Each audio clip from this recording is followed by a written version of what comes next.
Hello friends, welcome back to my YouTube channel Nurses Bright. आज का हमारा topic है स्ट्रेस एडेप्टेशन मॉडल। इसमें stress is the non specific response of body and mind to any kind of demand made upon. Stress क्या है? Non specific response है body का और माइंड पे किसी भी चीज़ का डिमांड अगर होता है तो बॉडी क्या देगा? अपना एक रिस्पॉन्स देगा। बॉडी और माइंड मिल के वो क्या हो गया हमारा स्ट्रेस। फिर क्या होता है स्ट्रेसर? तो stressor can be a person or any situation that provide anxiety response. अब स्ट्रेसर क्या है कि जो हमारा स्ट्रेसर कोई पर्सन भी हो सकता है, कोई सिचुएशन भी हो सकती है। जैसे कि कोई क्रिटिकल सिचुएशन है जिसके कारण स्ट्रेस, मतलब कोई पर्सन या किसी सिचुएशन के कारण हमारा जो स्ट्रेस है वो प्रोड्यूस हो रहा है, तो उसे हम क्या बोलेंगे? Stressor. Stress and stressor are different और each person extremely stressful situation might be relaxing for someone other.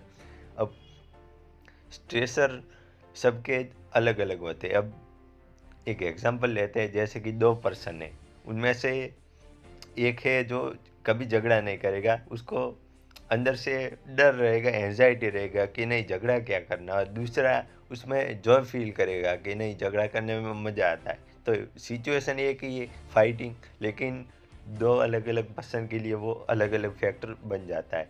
तो ये हो गया हमारा स्ट्रेसर। फिर आते हैं हमारे टाइप्स ऑफ स्ट्रेसर।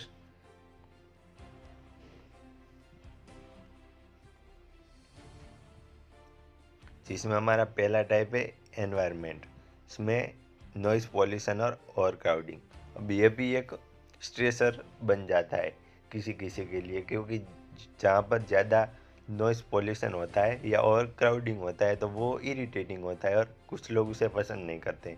फिर आता है हमारा दूसरा फिजियोलॉजिकल चेंजेस। उसमें आता है illness, injuries, hormonal changes, fluctuation, इनएडिक्वेट nutrition और स्लीप।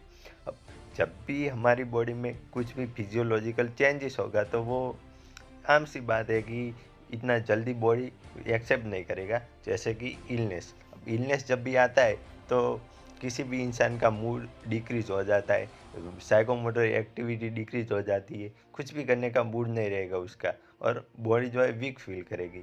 जैसे कि कोई इंजरी हो गई, कोई accident, car accident, bike accident, तो उसमें हमारे शरीर पे कहीं ना कहीं इंजरी होगी, वो पेन प्रोड्यूस करेंगी, तो फिर इंसान को अंदर से टेंशन होने लगी कि ये कब ठीक होगा वगैरह। हार्मोनल चेंजेस, अब बढ़ती एज के साथ हमारी बॉडी में हार्मोनल चेंजेस भी होते हैं। हार्मोनल चेंजेस होते हैं तो हमारे फेस पे पिंपल्स वगैरह आ जाता है, तो वो भी एक स्ट्रेस का कारण बन जाते हैं। फिर आता है हमारा फ्लक्चुएशन और इनएडिक्वेट न्यूट्रिशन और स्लीप। अब एडिक्वेट न्यूट्रिशन बिना लिए जाए तो बॉडी अच्छे से वर्क नहीं करेगा, वो भी एक स्ट्रेस का रीज़न है।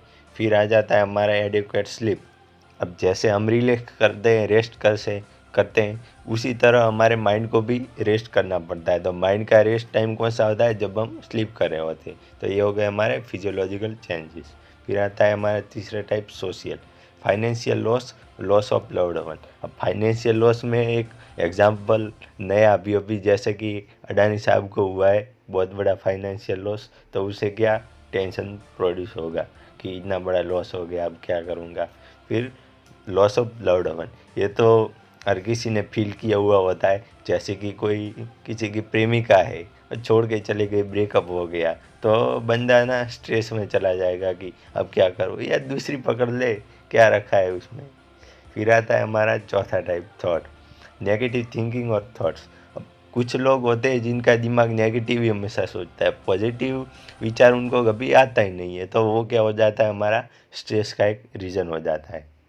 फिर आता है हमारा stress model. Model of stress are helpful for nurse to identify stress और particular situation and predict the individual's response. अब नर्सिस को क्या हेल्प करेगा? स्ट्रेस मॉडल हेल्प करेगा, किस में? आइडेंटिफाई स्ट्रेसर और पर्टिकुलर सिचुएशन। अब कोई भी पर्टिकुलर सिचुएशन है, वो किस तरह से किसी इंडिविजुअल के माइंड पे स्ट्रेस प्रोड्यूस कर रही है, तो ये जानने में हमारा कौन हेल्प करेगा? स्ट्रेस मॉडल हेल्प करेगा।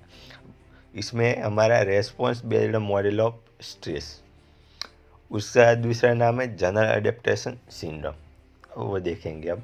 Stress response are characterized by a chain of physiological events called general adaptation syndrome. अब स्ट्रेस रिस्पॉन्स क्या है? तो चेन ऑफ फिजियोलॉजिकल इवेंट्स है, जिसे हम जनरल एडेप्टेशन सिंड्रोम भी बोलते हैं। कौन ऐसा बोलता है?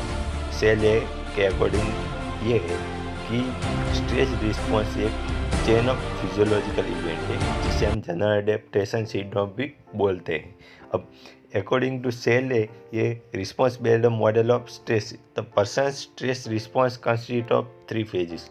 ये 3 फेजेस में डिवाइड किया हुआ है, जिसमें से पहला है अलार्म रिएक्शन, दूसरा है रेजिस्टेंस रिएक्शन, तीसरा है एग्जॉशन रिएक्शन। जिसमें से हम आज देखेंगे अलार्म रिएक्शन। तो हमारे इस अलार्म रिएक्शन में क्या होता है कि when the stress appear it stimulates hypothalamus to initiate general adaptation syndrome। अब जब भी स्ट्रेस अपीयर होगा तो वो किसे स्टिमुलेट करेगा? हाइपोथैलेमस को स्टिमुलेट करेगा, जो कि इनिशिएट करेगा जनरल एडेप्टेशन सिंड्रोम को।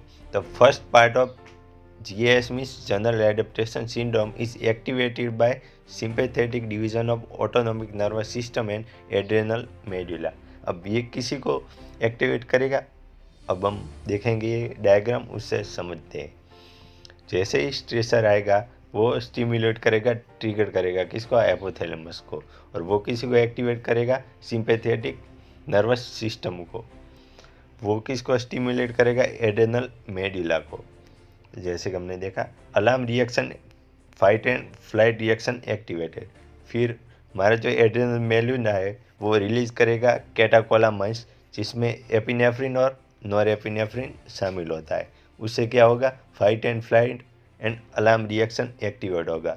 तो क्या इंक्रीज करेगा? ब्लड सप्लाई इंक्रीज कर देगा। कहाँ पे?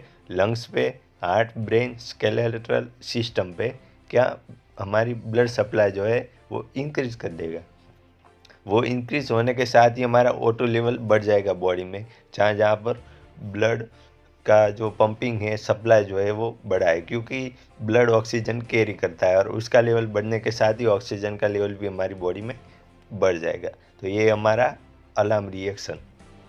हाँ, तो it is a set of reaction it initiated by a hypothalamus. During the reaction, due to increase in muscle contraction of cardiac muscle, cardiac output it increase। जैसे ही hypothalamus active होगा वो अपना एंजाइम सीक्रेट करेगा, उसके कारण जो हमारे heart के मसल से जो कॉन्ट्रैक्शन करते हैं हार्ट का, उनका कॉन्ट्रैक्शन क्या हो जाएगा? इंक्रीज। और उसके कारण कार्डियक आउटपुट भी क्या हो जाएगा? इंक्रीज हो जाएगा। Blood vessels of brain and skeletal system are dilated. अब हमारे ब्रेन की जो वेसल्स है और स्केलेटल मसल से वो दोनों डायलेट हो जाएंगे, क्योंकि उस टाइम पे भागना भी पड़ सकता है। जैसे कि हमारे पीछे कोई कुत्ता लगा हुआ है तो उस टाइम पे हमें भागना ही होगा, या लड़ना है या भागना है। तो यही तो होता है हमारा अलार्म रिएक्शन। तो उसके कारण क्या हमारे ब्रेन की जो ब्लड वेसल्स है वो डायलेट हो जाती है और हमारे जो मसल है वो भी डायलेट हो जाते हैं। And blood vessels of digestive system and skin are constricted. अब उस टाइम पे डाइजेस्टिव सिस्टम को इतनी ज़्यादा एनर्जी की ज़रूरत नहीं रहती है और हमारी स्किन को भी, तो उनकी वेसल्स क्या हो जाएगी? कंस्ट्रिक्टेड हो जाएगी। हमारा ब्लड सप्लाई कहाँ पर इंक्रीज हो रहा था? तो लंग्स पे, हार्ट पे और हमारे ब्रेन पे और स्केलेटल सिस्टम पे, जो स्केलेटल मसल से वहाँ पर, क्योंकि इनको सबसे ज़्यादा वर्क करने की ज़रूरत रहेगी हमारे अलार्म रिएक्शन में, क्योंकि ज़्यादा एयर को इनहेल करना पड़ेगा, ज़्यादा ऑक्सीजन बॉडी को पहुंचाने के लिए। तो फिर उसके लिए लंग्स का बढ़ता है, फिर हार्ट का क्यों बढ़ता है? उसको भी ज़्यादा ब्लड पंप करना होता है और माइंड को सारा वर्क करना होता है। और स्केलेटल सिस्टम के जो स्केलेटल मसल्स है उनको भी कॉन्ट्रैक्शन और रिलैक्सेशन करना होगा यदि भागने की ज़रूरत पड़ती है तो इसी कारण ब्लड सप्लाई इंक्रीज होता है इन 4 पार्ट में। कहाँ पे? लंग्स पे, हमारे हार्ट पे, ब्रेन पे और स्केलेटल सिस्टम, स्केलेटल मसल्स पे। Liver converts glycogen into glucose. अब लीवर क्या ग्लाइकोजन को ग्लूकोज में कन्वर्ट कर देगा, क्योंकि अभी एनर्जी की बहुत ज़्यादा ज़रूरत होती है। Rate of breathing is increased at lungs and due to that inhaled air volume also increases.